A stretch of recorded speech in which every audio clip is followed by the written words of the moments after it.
అవును, మా అమ్మగారు కానీ నాన్నగారు కానీ చాలా నిష్ఠగల శ్రోత్రియ బ్రాహ్మణులు. మా అమ్మగారు అయితే సంవత్సరం పొడుగుత నోములు వ్రతాలు, అలాంటి వాతావరణంలో పెరిగాను నేను. నిష్ఠాగరిష్టమైనటువంటి బ్రాహ్మణ కుటుంబంలో నుంచి క్రీస్తు ప్రభువుని ఎలాగ అంగీకరించడం జరిగింది? అది ఒక గొప్ప కథ. నేను ఇంటర్మీడియట్ చదువుకుంటూ ఉండగా మధ్యలో జబ్బు చేసింది. అందుకని చదువుకు అంతరాయం కలిగింది. అయితే ముందు టైఫాయిడ్ జ్వరం అన్నారు, తర్వాత టీబీ అన్నారు. అందుచేత చదువుకు అంతరాయం కలిగింది. అప్పుడు నేను కాకినాడకి వెళ్ళాను. కాకినాడలో మా అన్నయ్య గారు, అంటే మా 4వ అన్నయ్య, ఆయన పేరు కళ్యాణ రామ్మూర్తి. ఆయన ఫారెస్ట్ డిపార్ట్మెంట్లో ఉద్యోగం చేస్తున్నారు. నేను విశ్రాంతికని అక్కడికి వెళ్ళాను. అక్కడికి వెళితే మా అన్నయ్య గారి స్నేహితుడు, ఆయన పేరు సూత్రాల శాస్త్రీరావు. ఆయన మిషనలకు తెలుగు భాష నేర్పేవాడు. ఆయన మా అన్నయ్య గారి ఫ్రెండ్. ఒకరోజు వచ్చి నా గురించి అడిగాడు. నేను ఊరికనే ఇంట్లో ఉంటున్నానంటే, ఏదో టెంపరీగా నాకు అసిస్టెంట్ టీచర్గా దొరలకు తెలుగు నేర్పడానికి సహాయపడదు కానీ రమ్మని అడిగితే మా అన్నయ్య సరేనన్నాడు. అందుచేత మొట్టమొదటిసారి దొరలతో, క్రైస్తవ మిషనరీ దొరలతో నాకు పరిచయం అయింది. ఆ పరిచయం కేవలం వారికి తెలుగు నేర్పడం వరకు మాత్రమే ఆ రోజున? అవును, తెలుగు నేర్పడంలో ఉన్న విశేషం ఏంటంటే, వాళ్ళు మిషనరీలు కాబట్టి వాళ్ళు తెలుగు భాష నేర్చుకోవడానికి వాడిన వాచక పుస్తకం యోహాను సువార్త. అది నా చేతికి ఇచ్చారు. అది నేను అంతకు ముందు ఎప్పుడు చదివి ఎరగను. ఎందుకంటే అది క్రైస్తవుల పుస్తకం అని నా ఉద్దేశ్యం.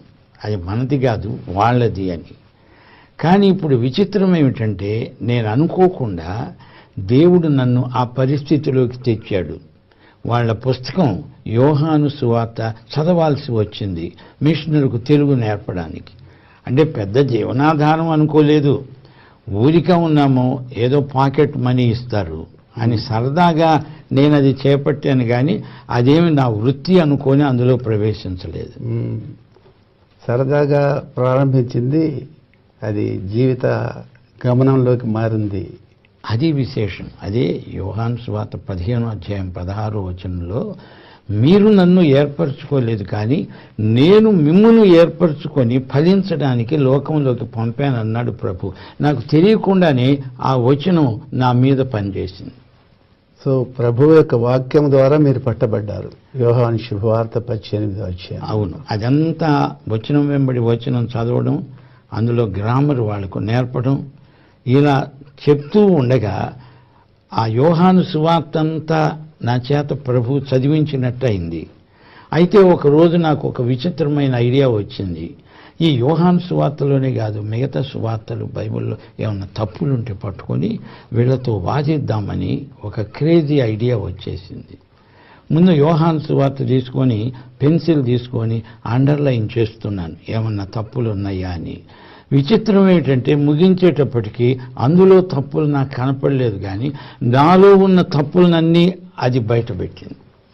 అవును, అది ఒక దర్పణంలాగా, అద్దం పట్టినట్టు.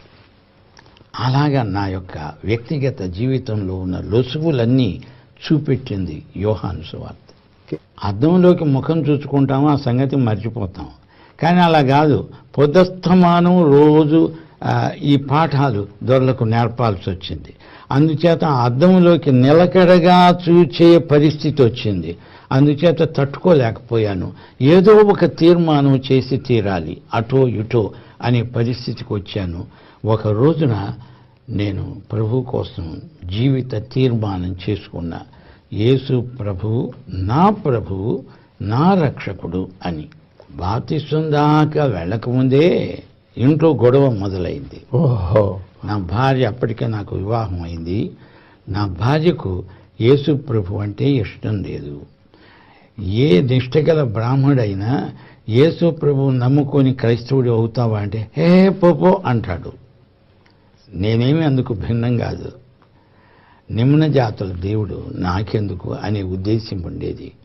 కానీ ఇప్పుడు అనిపించింది, కొన్ని రుజువులను బట్టి ఆయన అందరికీ ప్రభు. ఎవరు ఆయన్ను ఒప్పుకొని ఆయన శిష్యులు అవుతారో అది గొప్ప ఆశీర్వాదం. లోకమంతా నా మీద ఒత్తిడి తేవడం వేరు, నా భార్య నా మీద ఒత్తిడి తేవడం వేరు.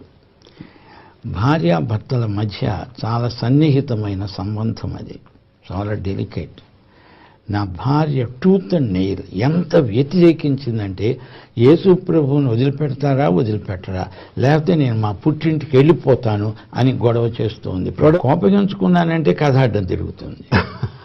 బైబిల్లో ప్రభు ఏమంటున్నాడంటే, నిన్ను ఎవరన్నా దూషిస్తే ప్రతి దూషణ చేయొద్దు, ఎవరన్నా నిన్ను చెంప మీద కొడితే రెండో చెంప చూపు అన్నాడు ప్రభు. అంటే అర్థం ఏంటంటే, అవతల వ్యక్తి నిన్ను ఏమి చేసినా ఇంకా కొంచెం అలా చేయడానికి వాళ్ళకి అవకాశం ఇవ్వమని ప్రభు నాకు సలహా ఇస్తున్నాడు. నేను అలాగే చేశాను. నన్ను దూషించినప్పుడు ఇంకొక అవకాశం ఇచ్చాను దూషించడానికి. ఏమన్నంటే, నువ్వు దయచేసి పుట్టింటికి వెళ్ళొద్దు, నీ ఇష్టం, నీకు స్వేచ్ఛ ఉంది, నీ మనసులో ఏముందో చెప్పు, సాధ్యమైనంత వరకు నేను పరిష్కరించడానికి ప్రయత్నిస్తాను, కానీ యేసు ప్రభువును వదిలిపెట్టడం అనేది మాత్రం, అది మాత్రం కుదరదు అని స్పష్టంగా చెప్పాను. ఆ తీర్మానాన్ని బట్టి మా బంధువులందరూ నన్ను వెలేశారు.